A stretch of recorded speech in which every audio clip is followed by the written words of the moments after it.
going to show you how to fix a Sagging cabinet door. If you look here, see this?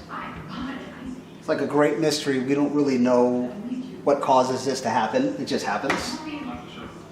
And expertly crafted cabinets made out of solid wood, one at a time, by hard-working factory workers. So you would expect that they would not do this. Take a look inside. I'll show you what is causing this to happen. So if you look in here, you see this screw. It comes loose, and I come in here like once a week, and I tighten it up like this. And what happens is every week it gets loose again. Over time, it just starts to loosen up. Now you got two options to do this. Three options. You can just continue to tighten this screw week after week after week, and just keep dealing with it. And this one down, the bottom screw gets loose also.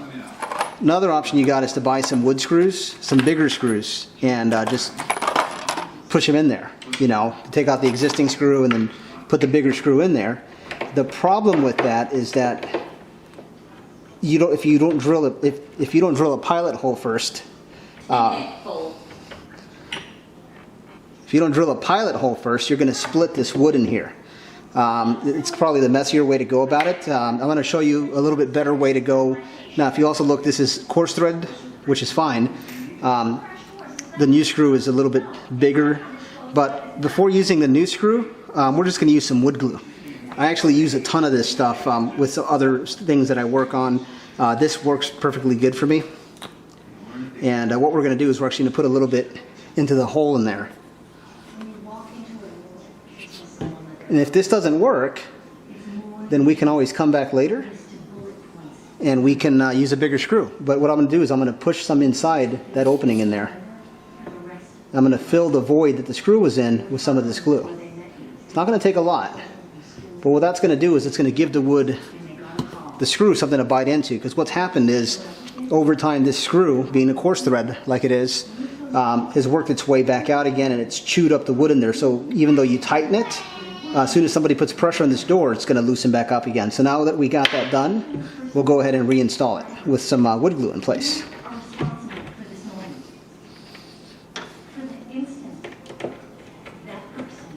And we'll tighten it right back up again. A little bit of squeeze out, that's okay. That glue is going to prevent that screw from breaking loose on its own. And we're going to repeat the same on the bottom screw down there. Just like that. A little bit of extra, that's just fine.